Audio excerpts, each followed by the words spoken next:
My first love. It was a typical evening when my phone rang. It was my mother calling. For the 5th time. She had been calling all day, asking about when I would be home. I was on a train, heading back to my hometown after a month-long holiday from work. My office had given me some time off, and I was finally heading home to my mother. The clock showed 6 in the evening, and my train was scheduled to arrive at 8. I was excited to see my mother, but there was something strange about her excitement. She had been acting extra enthusiastic on the phone, and I thought, maybe she just missed me a lot. At 8 o'clock, I finally reached the station. I quickly left the platform and headed straight home. When I arrived, the door opened, and there was my lovely mother, standing there with tears in her eyes. Finally.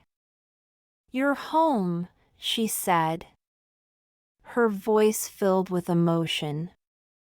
I hugged her tightly, feeling her warmth and happiness. We sat together in the living room, and I sank into the sofa, tired after the long journey. "Mom, could you bring me a glass of water?" I asked. But instead of going to the kitchen, she sat next to me and gave me a strange smile. "Your water is coming," she said with that same smile. Just then, a beautiful young woman, around 22 years old, entered the room, holding a glass of water. She seemed nervous and shy, and I could tell she was uncomfortable. She handed me the glass, and I thanked her. My mother was watching us closely, her eyes shining with excitement. "So, Peter, meet Lucy, our new house helper," my mother said. "Welcome, Lucy," I said, smiling at the young woman. She replied softly, "Thank you, sir." My mother suddenly shouted, "Oh no, no, no, don't call him sir. He has a name. His name is Peter. Just call him Peter, and I'll be happy. Yes. Please call me Peter," I said again, trying to make Lucy feel more at ease. We all went to the dining table and had dinner. Lucy went to the kitchen to do some work, and my mother leaned in and whispered to me, "Lucy is going to stay with us. She lost her parents last week, and there was no one to take care of her. She didn't even have a home because they were living in a rented place. So I decided to help her out." I was surprised by this, but I thought it was kind of my mother to help someone in need.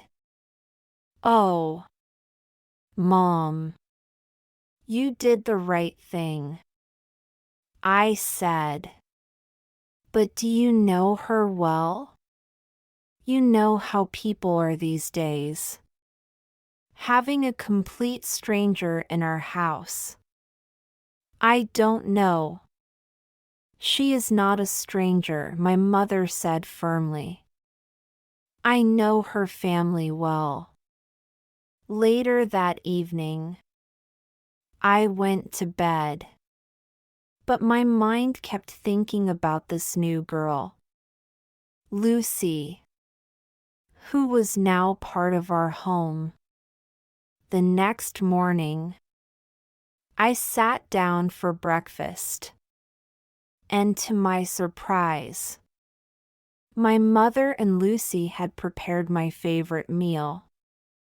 My mother sat down with me, but Lucy stood off to the side, her face still shy. Come, Lucy. Join us for breakfast, my mother said kindly. Yes. Join us, Lucy, I added. Lucy sat down beside me, and that's when I looked at her more closely. She had blue eyes, just like mine, and I felt a strange connection. There was something familiar about her. I was thinking about going to the market to buy some clothes for you, Lucy, I said, trying to make her feel more comfortable. Oh, Peter, I'm really tired today. Can you go with Lucy? My mother asked. It would be nice if you two could spend some time together. I was hesitant but agreed. Sure. I'll go with Lucy. Lucy and I went to the market together. We shopped for clothes, and I helped her pick out some dresses. As we spent time together, I realized we had a lot in common. We talked about life and shared our thoughts. It was easy to talk to her, and I enjoyed the time we spent together. Later, we stopped at a coffee shop to relax. We chatted more, and I felt happy in her company. We didn't return home until about 6 p.m. I expected my mother to be upset for keeping us out for so long. But instead, she was happy to see us having a good time together. She even suggested that I take Lucy to the park the next day. I started to feel something strange. My mother seemed a bit too excited about me spending time with Lucy. It was almost as if she had some plan, though I wasn't sure what it was. That night, I spoke to my mother. Mom, can you explain something to me? Why do you want me to spend so much time with Lucy? What's going on? My mother smiled softly and said, Peter, I know what you're thinking, but please believe me. I love Lucy, and I don't want her to feel like she's just a maid. I want her to feel like she's a part of our family. I didn't say anything else after that. My mother clearly wanted Lucy to be part of our family, and I could see how much she cared for her. The next day, Lucy made a cake to thank me. After we had some, we went to the terrace and spent time together. It was a special moment, and I felt a connection with her. As I looked into her eyes, I felt a spark, something more than just kindness. We talked and laughed, in the quiet of the night. I held her hand, and she smiled at me. I knew that I was in love with Lucy. I had to tell my mother about my feelings. And I knew that she would be happy because she wanted us to be close. That evening, I decided to propose to Lucy. I went out early the next morning and bought a ring. I decorated the backyard with lights and flowers, planning to propose to her that night. I wanted it to be a surprise for both her and my mother. When Lucy saw the decorations, she was so happy. I bent down on one knee and asked her to marry me. Tears filled her eyes as she said, "Yes, yes, yes." Just as I was about to put the ring on her finger, my mother came outside. She saw what was happening and immediately shouted, "What is all this? What are you doing?" "Peter?" I stood up and laughed. "I'm going to marry Lucy." "Mom, it's what you wanted, right?" I'm the happiest man today. But my mother didn't react the way I expected. She shouted, "No, you can't marry her. You're both out of your minds." Then she fainted. I was shocked. Lucy and I quickly called a doctor. The doctor said that my mother had suffered a panic attack and advised us not to stress her out. After my mother regained consciousness, I asked her, "Mom, why did you react like that? You wanted Lucy and me to get closer. So why are you against us now?" She answered, "Peter, I love you more than anything, but I never wanted you to marry Lucy. Please forget your feelings for her." I was crushed. Why was she saying this? I tried to understand, but I couldn't. The next day, when I returned home from the market, I saw guests in the house, an older woman and a young lady named Alex. My mother introduced her to me, saying, "This is Alex, my friend's daughter. I've selected her to be your future wife." I couldn't believe it. I shouted, "What?